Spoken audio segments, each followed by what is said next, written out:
విజయవాడలో అగ్రిగోల్డ్ ఏజెంట్లు సమావేశమయ్యారు. రాష్ట్రంలోని 13 జిల్లాల నుంచి పక్కనే ఉన్న ఒరిస్సా, కర్ణాటక రాష్ట్రాల నుంచి కూడా ఏజెంట్లకు విజయవాడకు చేరుకొని సమావేశంలో పాల్గొన్నారు. న్యాయస్థానం తమకు న్యాయం చేస్తుందనే నమ్మకం ఉందని, అయితే చిన్న లోపాలను సంఘటితంగా కలిసి పోరాడడం కోసమే ఈ సమావేశ లక్ష్యమని చెబుతున్నారు.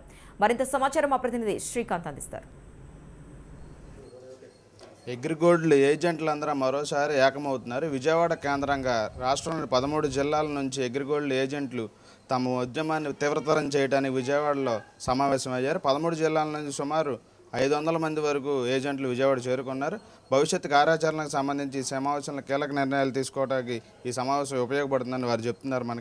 మన దగ్గర ఈ అగ్రిగోల్డ్ ఏజెంట్లు కస్టమర్ల welfare association secretary Mohan Rao గారు ఉన్నారు. చెప్పండి సార్, ఈరోజు సమావేశం అవడానికి ప్రధాన కారణం ఏంటి? ప్రధాన కారణం ఏంటి అంటే సార్, ఇప్పటివరకు కూడా ఏంటంటే ఏ జిల్లా కా జిల్లా అసోసియేషన్స్ ఏర్పడి మా మిత్రులందరూ కూడా పోరాటాలు చేస్తున్నారు, ప్రయత్నాలు చేస్తూ ఉన్నారు. ప్రత్యేకించి మేము ప్రకాశం, నెల్లూరు, చిత్తూరు మనకి ఈ జిల్లాల నుంచి కూడా ఒక అసోసియేషన్ ఏర్పడి ఫిల్ కూడా వేయడం జరిగింది. దాన్ని ఇప్పటివరకు కూడా హైకోర్టులో రన్నింగ్ అవుతుంది. ఏం జరుగుతుందనే విషయం మీడియా ద్వారా అందరికీ తెలుస్తూనే ఉంది. దీంతోపాటు తెలంగాణ నుంచి రమేష్ నాయన కూడా తెలంగాణ అసోసియేషన్ తరఫున వేశారు. ఏదేమైనా ఈ విషయాలన్నీ ఏంటి అంటే అక్కడికి వెళ్ళే వాళ్ళకి, టీవీలు చూసే వాళ్ళకి సహజంగా తెలుస్తూనే ఉన్నాయి.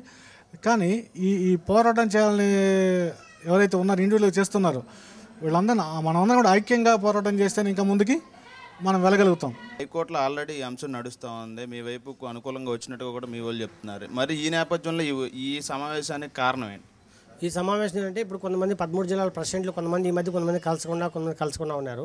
కానీ ఈరోజు ముఖ్య కారణం ఏంటంటే 13 జిల్లాలో ఉండే ప్రెసిడెంట్లు, యూనియన్ ప్రెసిడెంట్లు అందరినీ ఈరోజు ఆధార్ కావాల నుంచి మా రాష్ట్ర కమిటీ వాళ్ళు అందరికీ తెలియజేశారు.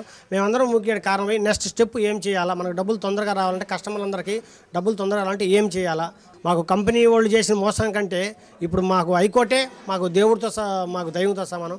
వాళ్ళని నమ్ముకొని మేము రోజులు పోతాం. కాకపోతే డబ్బులు అయితే వస్తాయని 100% కస్టమర్లకు మాకు తెలుసు. కానీ ఇప్పుడు వస్తాయనే అవగాహన అయితే ఎవరు చెప్పలేకుండా, ఎవరు చేయలేకున్నాము. ఇప్పుడు హైకోర్టులో ఉన్న పరిస్థితులు అయితే మాకు న్యాయం జరుగుతుందనేది 100కి 100 కనిపిస్తూనే ఉంది. కానీ కొన్ని అవాంతరాలు ఎట్లా వస్తున్నాయంటే అవి తీసివేయను లేవు, అది పరిగణలోకి తీసుకోలేము. నిన్న C1 కంపెనీ యాజమాన్యం ఏం చెప్పింది అంటే మాకు 50 పైసలు అయితే మేము ఖచ్చితంగా చేయగలుగుతాము, 20 పైసలు అయితే మేము చేయలేము అంటే వాళ్ళు డబ్బునే ప్రధాన అంశంగా తీసుకున్నారు. ఇన్ని లక్షల మంది కస్టమర్లు, ఇన్ని లక్షల మంది ఏజెంట్లు, 6 రాష్ట్రాల మొత్తం ప్రజానీకాన్ని దృష్టిలో పెట్టుకొని చేయలే అంటే ధనార్జనే ధ్యేయమా ఇట్లాంటి కంపెనీలకు? ఇలాంటి కంపెనీలకు ధనార్జనే ధ్యేయమా? కాబట్టి మేమేమనుకుంటున్నామంటే ఒకవైపు న్యాయం ఏదైతే జరుగుతూ ఉందో, హైకోర్టులో ఏదైతే ఉందో దాన్ని జరుగుతూ ఉందో దాన్ని స్వాగతిస్తూనే ఉన్నాం. అక్కడ ఉన్న జడ్జిలు ఎదురు ఎవరైతే భోస్లే గారు ఉన్నారో, ఎస్వి భట్ గారు ఉన్నారో 100% మాకు న్యాయం జరుగుతుందనే నమ్మకం అయితే ఉంది.